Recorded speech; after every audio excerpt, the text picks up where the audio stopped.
आप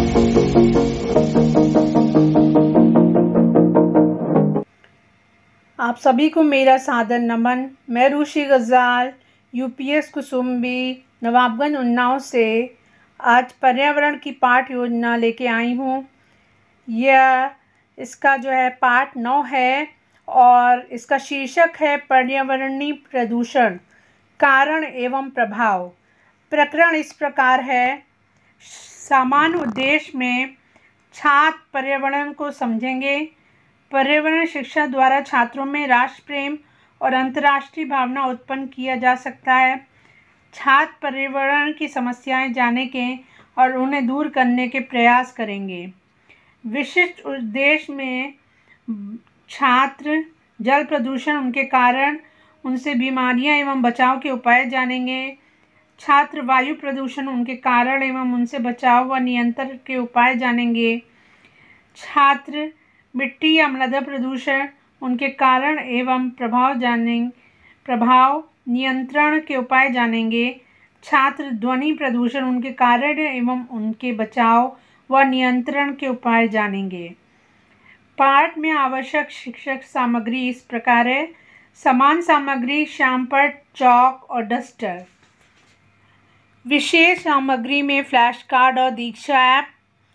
पूर्व ज्ञान में छात्र आसपास हो रही गंदगी एवं कूड़े का ज्ञान रखते हैं। प्रस्तावना में शिक्षिका फ्लैश कार्ड दिखाती हैं और पूछती हैं कि यह क्या है। इस पे एक छात्र उत्तर देता है कूड़ा, पॉलीथीन आदि। शिक्षिका पूछती हैं इससे क्या होता है। गंदगी फैलती है। ये छात्र का उत्तर था। शिक्षिका ने पूछा और कुछ? कोई उत्तर नहीं। इस पे शिक्षिका ने विषय की घोषणा की। छात्रों, आज हम पाठ पर्यावरणीय प्रदूषण कारण एवं प्रभाव पढ़ेंगे। प्रस्तुतिकरण इस प्रकार है। पहले मैं आपको पूरा चित्र दिखा रही हूँ। अब देखते हैं। सबसे पहले शिक्षिका प्रदूषण के बारे में बच्चों को एक फ्लैश कार्ड दिखाती हैं। इसमें हर तरह का प्रदूषण जो है वो दिखाया गया है और शिक्षिका बच्चों को बताती हैं कि पर्यावरण में विभिन्न घटकों जैसे जल, वायु, मृदा, ध्वनि में के कारण होने वाले अनचाहे परिवर्तन जिनसे कि जीवधारी एवं अन्य घटकों पर हानिकारक प्रभाव पड़ता है, उसे प्रदूषण कहते हैं। सबसे पहले वो जल प्रदूषण के बारे में जो है बच्चों को फ्लैश कार्ड दिखाती हैं और पूछती हैं जल प्रदूषण किन कारणों से होता है। ये देखिए, ये उन्होंने फ्लैश कार्ड्स दिखाए हैं। राधा ने उत्तर दिया, मानव की दैनिक क्रियाओं से। जब हम नदी तालाबों में नहाते हैं, कपड़े धोते हैं या सीवेज लाइन का गंदा पानी नदियों आदि में डालते हैं या कूड़ा तालाब एवं नदी में डालते हैं तो जल प्रदूषण होता है। शिक्षिका कहती हैं बहुत अच्छा, प्रशंसा करती हैं। फिर आरती कहती है कृषि व कीटनाशक दवाओं का प्रयोग द्वारा। उसने बताया कि कृषि में रासायनिक खाद एवं कीटनाशक द्वारा वर्षा के साथ नदी तालाबों में पहुंचकर जल को प्रदूषित करता है। उसके बाद कृष्णन ने बताया कि उद्योगों द्वारा विभिन्न फैक्ट्रियों द्वारा निकलने वाले अपशिष्ट जल को प्रदूषित करते हैं। उसके बाद फिर आपको मैं फिर से पूरा आपको ये पेज दिखा रही हूँ। यहाँ पर जो है जल को जो है शोधित करने के संयंत्र के बारे में दिखाया गया है। फिर शिक्षिका प्रशंसा करती हैं और बच्चों को जल से होने वाले बीमारियों के बारे में बताती हैं। उसके बाद वे जल प्रदूषण का नियंत्रण कैसे होता है इस टॉपिक को डिस्कस करती हैं। वे पूछती हैं कि जल प्रदूषण को कैसे रोक सकते हैं। कृष्णा ने बताया नदी, तालाब आदि में नहाने एवं पक्षियों को नहलाने से बचें। अनामिका ने बताया पेयजल स्रोतों की नियमित सफाई करें। आरती ने बताया प्रत्येक नगर में वहित जल शोधक यंत्र लगाकर जल से प्रदूषण कार्बनिक तत्वों को पृथक करके पानी को जल में से पृथक जल से शुद्ध करें। फिर उसके बाद शिक्षिका वायु प्रदूषण जो है वो डिस्कस करने के लिए बच्चों को फ्लैश कार्ड सिखाती हैं और पूछती हैं कि वायु प्रदूषण किन कारणों से होता है। राधा बताती है उद्योगों द्वारा, फैक्ट्रियों से निकलने वाले धुओं के कारण।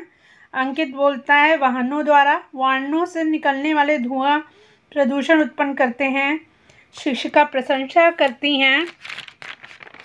फिर मैं आपको ये पूरा पेज दिखा रही हूँ। अब उसके बाद शिक्षिका पूछती हैं कि कोई कुछ और, तो कोई उत्तर नहीं आता। शिक्षिका समझाती हैं कि प्राकृतिक स्रोतों द्वारा आपदा जैसे कि ज्वालामुखी के फटने से निकलने वाले धुआं भी वायु को प्रदूषित करता है, और दुर्घटनाओं द्वारा मानव की गैस से उनके दुर्घटना जैसे कारखानों से गैस का रिसाव, युद्ध सामग्री, पटाखे, फैक्ट्रियों से वायु का प्रदूषण होता है। यहाँ पर भी वायु प्रदूषण के कुछ घटकों को उन्होंने दिखाया फ्लैश कार्ड के द्वारा। अब फिर शिक्षिका पूछती हैं कि वायु प्रदूषण पर नियंत्रण कैसे किया जा सकता है।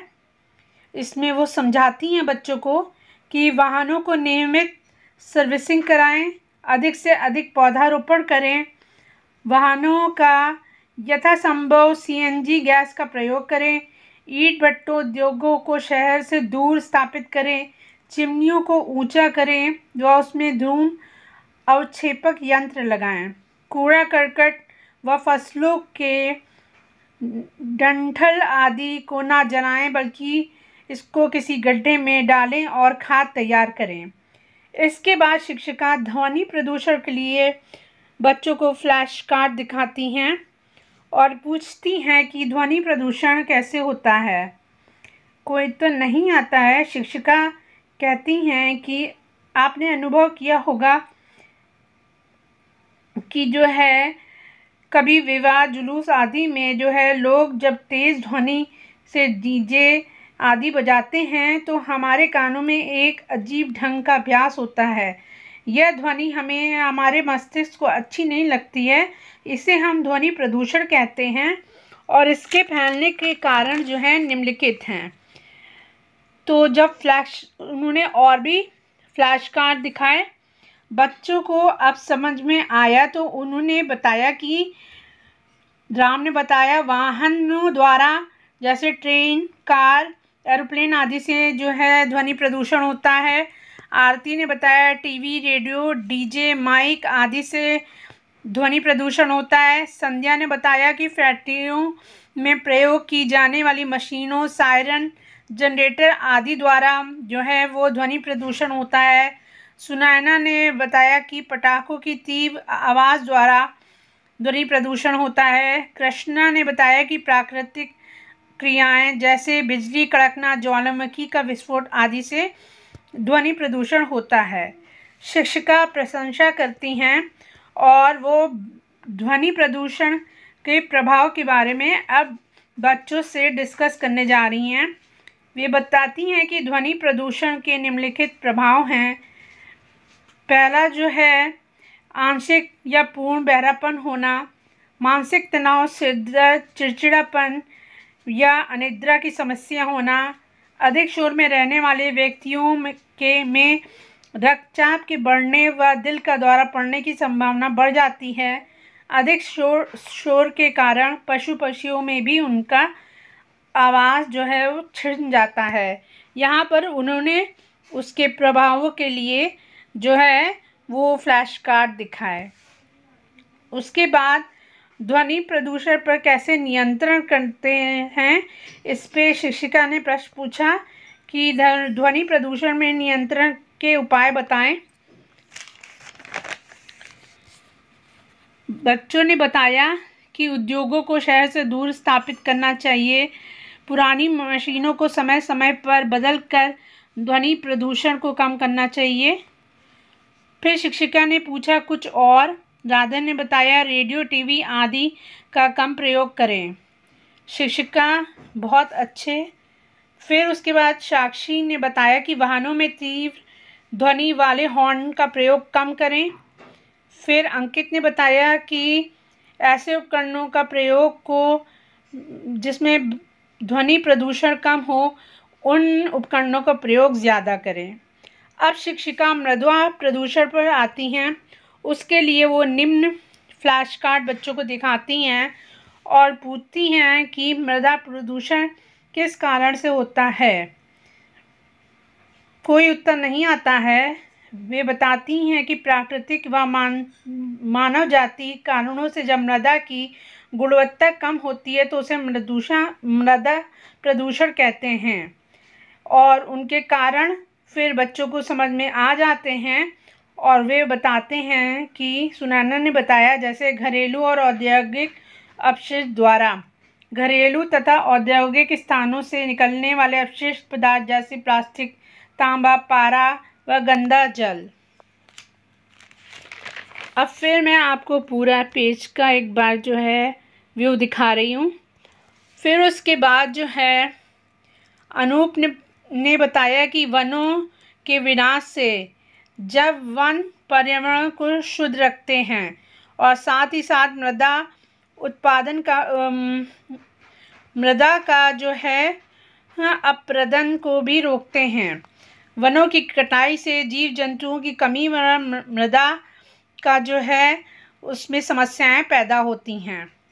सौरभ ने बताया कि कृषि द्वारा फसलों में रासायनिक व कीटनाशकों का अधिक प्रयोग करने से मृदा प्रदूषण होता है।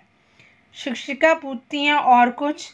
जब कोई भी उत्तर नहीं आता है तो शिक्षिका समझाती हैं कि प्राकृतिक कारण जैसे कि ज्वालामुखी, समुद्री तूफान व अम्लीय वर्षा द्वारा भी मिट्टी प्रदूषित होती है। यहाँ पर उन्होंने फ्लैश कार्ड में ये सब चीज़ें दिखाई। फिर उन्होंने पूछा मृदा प्रदूषण के क्या प्रभाव हैं, तो बच्चे बताते हैं कि इससे मिट्टी का उपजाऊपन कम हो जाता है। कृष्णा बताता है मिट्टी में रहने वाले जीव जंतुओं को हानि पहुंचती है। शिक्षिका ने पूछा कि मृदा प्रदूषण को नियंत्रण कैसे किया जाए। उसके लिए वे समझाती हैं कि जैविक खाद को बढ़ावा दिया जाए, वनों के विनाश को रोकें और पौधारोपण अधिक से अधिक करें। गांव तथा नहरों में निकलने वाले मल एवं गंदगी का उचित निस्तारण करना चाहिए। शिक्षिका यहाँ पर जो है पाठ खत्म होता है। वे श्याम पट सारांश पर आती हैं और जो है प्रारंभ करती हैं। पाठ का नाम बताती हैं बच्चों को, पर्यावरण प्रदूषण कारण एवं प्रभाव। फिर उन्होंने बताया कि हम लोगों ने प्रदूषण के प्रकार पढ़े हैं, जल प्रदूषण, वायु प्रदूषण, मृदा प्रदूषण और ध्वनि प्रदूषण। यहीं पर ये पाठ समाप्त होता है।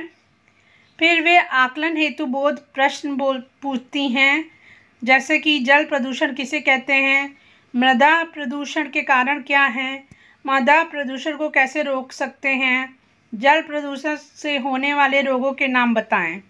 गृह कार्य में वे निम्नलिखित प्रश्न देती हैं, वायु प्रदूषण